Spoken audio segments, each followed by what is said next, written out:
Estamos presenciando algo extraordinario desarrollándose en el Caribe ahora mismo, algo que fundamentalmente cambia el cálculo de seguridad del hemisferio occidental. Venezuela acaba de desplegar sistemas de misiles antibuque de fabricación rusa a lo largo de su costa, y estos no son ornamentos defensivos. Hablamos de armas sofisticadas capaces de alcanzar aguas internacionales, desafiando directamente el dominio centenario de la Marina de Estados Unidos en nuestro propio patio trasero. Esto es sin precedentes. Durante décadas, el poder naval estadounidense ha operado sin oposición en estas aguas, proyectando fuerza, protegiendo rutas comerciales, realizando operaciones con absoluta libertad de movimiento. Esa era puede estar terminando. Lo que presenciamos es la consecuencia lógica de una política exterior que ha dependido demasiado de sanciones, aislamiento y operaciones de cambio de régimen en lugar de diplomacia y respeto mutuo. Venezuela, empujada a los márgenes por Washington, ha recurrido a Moscú y Beijing, y Rusia, enfrentando la expansión de la OTAN y presión occidental en Europa del Este, ha encontrado la respuesta asimétrica perfecta: colocar capacidades militares avanzadas justo en la puerta de América, tal como Estados Unidos ha hecho en las fronteras de Rusia durante años. La ironía es profunda, el peligro es real, y las preguntas que debemos hacer son urgentes. ¿Cómo llegamos aquí? ¿Qué sigue? Y más importante, ¿existe todavía un camino hacia el diálogo antes de que esto escale más allá del control? Permítanme ser muy directo sobre lo que está sucediendo aquí, porque la narrativa dominante que están escuchando está perdiendo el bosque por los árboles. Cuando hablamos de misiles rusos en Venezuela, la reacción inmediata en Washington y en gran parte de nuestros medios es predecible. Es agresión, es provocación, es Rusia siendo Rusia. Pero ese análisis es tan superficial, tan desprovisto de contexto histórico y matices geopolíticos, que realmente nos impide entender qué está pasando realmente. Y más importante, ¿cómo podríamos navegar hacia una situación cada vez más peligrosa? La historia realmente comienza no en Caracas o Moscú, sino en Washington, y se remonta mucho más atrás de lo que la mayoría piensa. Venezuela ha estado en la mira de Estados Unidos durante más de 2 décadas, desde que Hugo Chávez llegó al poder en 1999 y comenzó a seguir una política exterior independiente que desafiaba la hegemonía estadounidense en América Latina. Puedes criticar a Chávez y Maduro todo lo que quieras por sus políticas económicas, por corrupción, por tendencias autoritarias. Esas críticas tienen mérito y los venezolanos mismos han pagado un precio terrible. Pero lo que no puedes hacer, si eres intelectualmente honesto, es pretender que la política estadounidense hacia Venezuela ha sido impulsada por preocupación por la democracia o los derechos humanos. No lo ha sido. Ha sido impulsada por el mismo impulso que ha guiado la política exterior estadounidense en América Latina durante más de un siglo: la creencia de que este hemisferio es nuestra esfera de influencia, que los gobiernos aquí necesitan la aprobación de Washington para ser considerados legítimos, y que cualquier país que trace un curso independiente debe ser castigado hasta que vuelva a la línea. Piensen en lo que le hemos hecho a Venezuela durante la última década. Hemos impuesto algunas de las sanciones económicas más completas jamás aplicadas contra cualquier país, sin llegar a un bloqueo naval completo. Estas sanciones han sido devastadoras, y me refiero a verdaderamente catastróficas para los venezolanos comunes. Hablamos de medidas que han bloqueado el acceso de Venezuela a los mercados financieros internacionales, congelado miles de millones de dólares en activos, impedido que el país importe bienes esenciales, incluidos medicinas y alimentos, y deliberadamente dirigidas contra la industria petrolera, que proporciona algo así como el 95% de los ingresos de exportación de Venezuela. El relator especial de las Naciones Unidas sobre medidas coercitivas unilaterales ha dicho que estas sanciones pueden constituir crímenes contra la humanidad. Dejen que eso se asiente por un momento. Un experto oficial de la ONU ha sugerido que la política estadounidense hacia Venezuela puede cumplir con la definición legal de crímenes contra la humanidad debido al enorme sufrimiento que estas medidas han causado a la población civil. ¿Y para qué? El objetivo declarado ha sido el cambio de régimen, hacer que la economía grite, como Nixon dijo una vez sobre Chile, hasta que caiga el gobierno. Hemos reconocido al opositor Juan Guaidó como presidente legítimo, aunque perdió una elección y nunca fue elegido para la presidencia. Hemos intentado orquestar un golpe militar. Hemos confiscado propiedades diplomáticas venezolanas. Incluso hemos explorado opciones militares. Trump discutió abiertamente invadir Venezuela con sus asesores y John Bolton, su exasesor de seguridad nacional, ha confirmado esto en sus memorias. Entonces, cuando hablamos de misiles rusos en Venezuela, necesitamos entender que esto no está sucediendo en el vacío. Esta es una respuesta a años de presión, amenazas y acciones estadounidenses que el gobierno de Venezuela percibe razonablemente como amenazas existenciales para su supervivencia. Ahora, aquí es donde se pone realmente interesante desde un punto de vista geopolítico. Y esto es en lo que quiero que realmente se enfoquen porque revela mucho sobre la transformación más amplia que está sucediendo en el sistema internacional ahora mismo. Venezuela no simplemente despertó una mañana y decidió invitar misiles rusos. Esto es parte de un realineamiento mucho mayor que está ocurriendo en todo el sur global, un realineamiento que está siendo impulsado principalmente por el exceso estadounidense y la weaponización del sistema económico internacional. Los países de todo el mundo han visto lo que hemos hecho con Venezuela, con Irán, con Cuba, con la propia Rusia y han sacado conclusiones muy racionales. Han concluido que estar en la órbita estadounidense, ser dependiente de instituciones financieras dominadas por Estados Unidos y del sistema comercial basado en el dólar los hace vulnerables al estrangulamiento económico si alguna vez cruzan a Washington en cualquier asunto político significativo. Entonces, ¿qué están haciendo? Están diversificándose. Están construyendo asociaciones alternativas, están creando nuevas instituciones que operan fuera del control estadounidense y están buscando garantías de seguridad de potencias que pueden contrarrestar la superioridad militar estadounidense. Aquí es donde entra Rusia y cada vez más China también. Rusia puede ofrecer a Venezuela algo que virtualmente ningún otro país puede: tecnología militar avanzada y la garantía de seguridad implícita que viene con ella. Esos misiles antibuque no son solo sistemas de armas, son una declaración.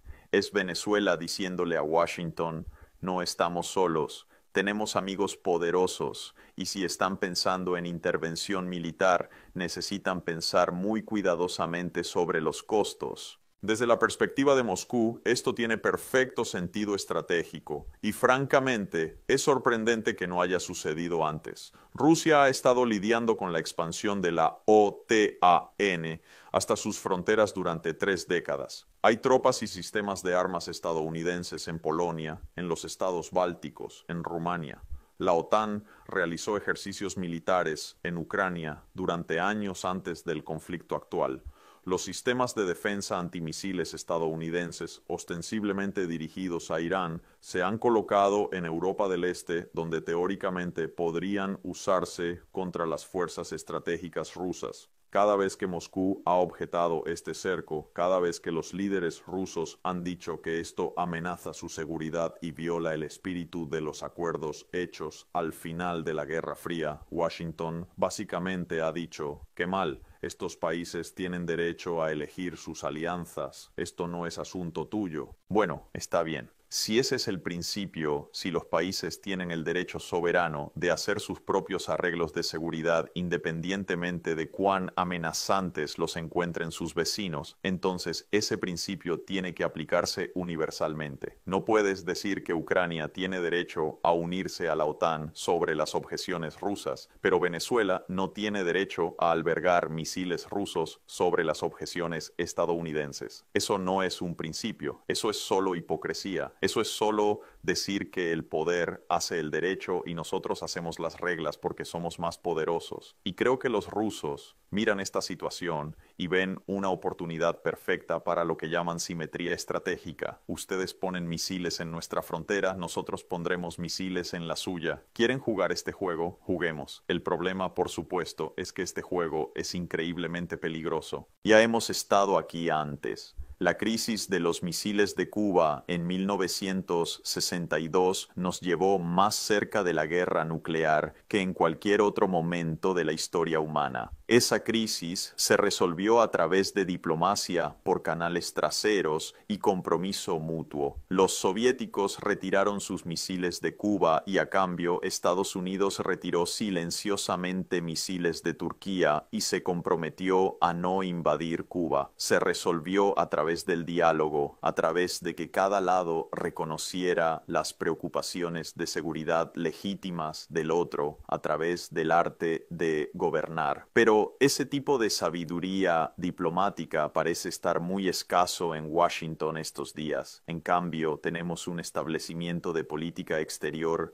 que ve cada problema como un clavo y cada solución como un martillo. Sancionamos, amenazamos, imponemos nuestra voluntad y nos negamos a participar en diplomacia seria con países que hemos designado como adversarios. Déjenme decirles que es diferente ahora comparado con 1962 y por qué creo que estamos en una situación más peligrosa a pesar de que no estamos hablando de misiles nucleares. El sistema internacional está más fragmentado ahora. Durante la Guerra Fría, esencialmente había dos bloques y los líderes de ambos lados entendían las reglas del juego. Había líneas directas, había canales diplomáticos establecidos, había un entendimiento compartido de que la guerra nuclear debía evitarse a toda costa. Hoy tenemos un mundo multipolar emergiendo, pero la política exterior estadounidense no se ha ajustado a esa realidad.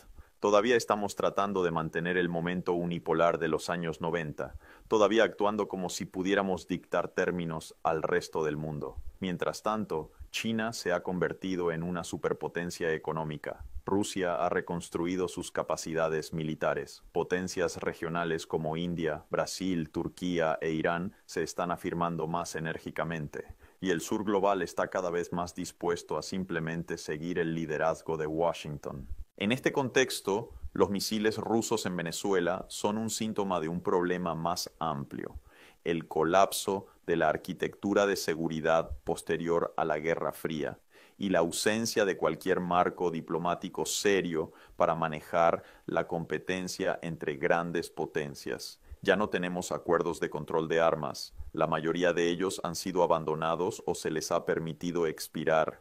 No tenemos reuniones cumbre regulares entre líderes estadounidenses y rusos donde puedan discutir francamente sus preocupaciones y tratar de encontrar áreas de compromiso. En cambio, tenemos demonización, tenemos el tratamiento de Rusia como un estado paria que debe ser derrotado en lugar de una gran potencia con intereses legítimos que deben ser acomodados dentro de un orden internacional estable. Y Venezuela está pagando el precio por todo esto. El pueblo venezolano está atrapado entre los fracasos y la mala gestión de su propio gobierno por un lado y la guerra económica estadounidense por el otro. Son ellos los que sufren mientras se juegan juegos geopolíticos sobre sus cabezas. Este es un país que ha experimentado un colapso económico en una escala comparable a la Gran Depresión en Estados Unidos. Millones de venezolanos han huido a países vecinos. Los que permanecen enfrentan escasez de bienes básicos, hiperinflación, infraestructura colapsando y un sistema de salud que esencialmente ha dejado de funcionar en muchas áreas. Y sí, el gobierno de Maduro tiene una responsabilidad significativa por este desastre, pero las sanciones estadounidenses han empeorado todo, han hecho imposible que Venezuela reestructure su deuda, importe repuestos para la producción de petróleo, acceda a mercados internacionales para alimentos y medicinas. Esencialmente han garantizado que la crisis continúe y se profundice. Entonces, cuando Rusia interviene y ofrece a Venezuela una línea de vida económica, ofrece comprar petróleo, ofrece proporcionar inversión, ofrece apoyo militar, ¿qué esperamos que haga Venezuela? Desde la perspectiva de Caracas, Rusia no es una amenaza. Rusia es un socio dispuesto a trabajar con ellos cuando Washington está tratando activamente de destruir su economía y derrocar su gobierno. Esta es una dinámica que vemos desarrollándose en todo el mundo ahora mismo. Las sanciones y la presión estadounidenses empujan a los países a los brazos de nuestros adversarios. Sancionamos masivamente a Rusia después de 2014 y especialmente después de 2022. ¿Y qué pasó? Rusia y China se volvieron más cercanas que nunca. Su comercio se ha disparado, están liquidando transacciones en sus propias monedas, evitando el dólar, están coordinando sus políticas exteriores más estrechamente. Esencialmente los hemos impulsado a una asociación que ninguna de las partes podría haber elegido si tuvieran otras opciones. Lo mismo está sucediendo con Irán. Décadas de sanciones y aislamiento han empujado a Irán más cerca de Rusia y China. Ahora tenemos informes de drones iraníes siendo utilizados en Ucrania, de una cooperación militar más profunda entre Teherán y Moscú, de China ayudando a Irán a evadir sanciones a través de compras de petróleo y transacciones financieras. Estamos creando las mismas alianzas que afirmamos oponernos. Estamos haciendo a nuestros adversarios más fuertes y unidos a través de nuestras propias acciones. Esto no es genio estratégico, esto es incompetencia estratégica y proviene de una incomprensión fundamental de cómo funciona el poder en el siglo XXI. El poder militar sigue siendo importante. Obviamente Estados Unidos tiene el ejército más poderoso en la historia mundial por la mayoría de las medidas, pero el poder militar no puede resolver todos los problemas y de hecho la amenaza del poder militar a menudo resulta contraproducente. Cuando amenazas a los países militarmente, cuando los rodeas con bases y sistemas de armas, cuando participas en operaciones de cambio de régimen, no los haces sumisos, los haces desesperados. Y los países desesperados hacen cosas desesperadas. Buscan aliados poderosos, desarrollan capacidades asimétricas para contrarrestar tus ventajas, toman riesgos que de otro modo no tomarían. Esto es estudios de seguridad básicos, teoría de relaciones internacionales básica.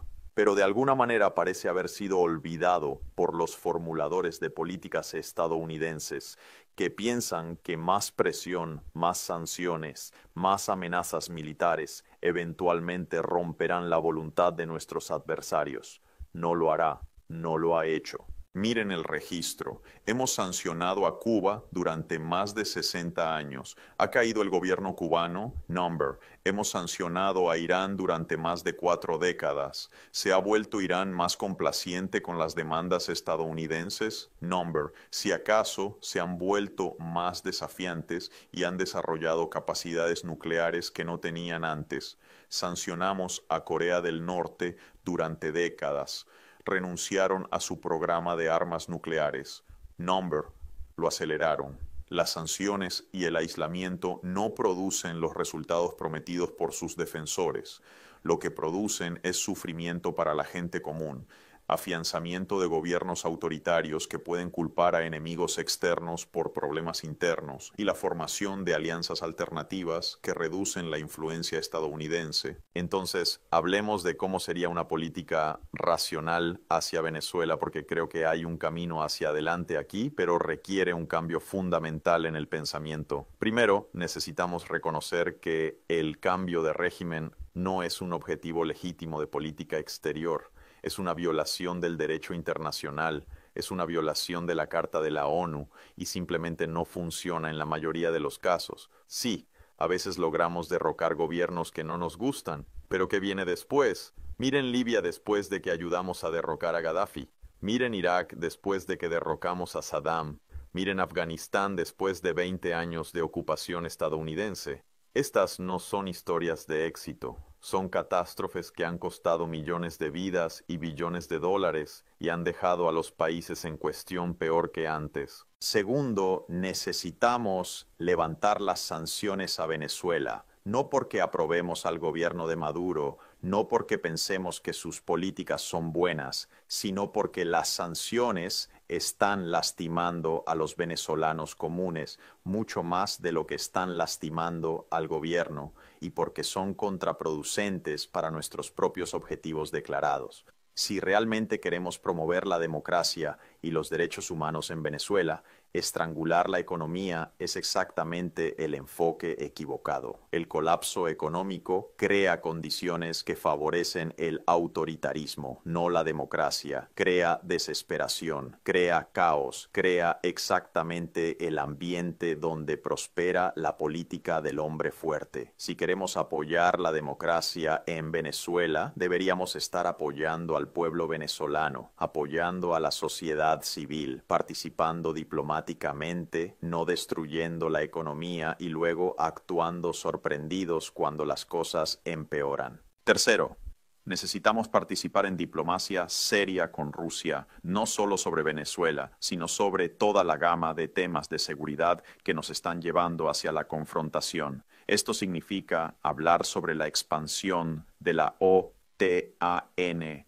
hablar sobre control de armas, hablar sobre esferas de influencia. Sí, lo dije, esferas de influencia. Ese término se ha vuelto tabú en Washington, como si reconocer que las grandes potencias tienen intereses de seguridad en su vecindario fuera de alguna manera inmoral. Pero es la realidad. A Rusia le importa más lo que sucede en Ucrania que a nosotros, y tienen más en juego allí. A China le importa más lo que sucede en Taiwán que a nosotros, y tienen más en juego allí. Esto no significa que simplemente nos sometamos a sus deseos, pero sí significa que necesitamos tomar en serio sus preocupaciones y buscar compromisos que aborden los intereses de seguridad fundamentales de todos. Cuarto, necesitamos reconstruir la arquitectura de control de armas que hemos permitido que se desmorone.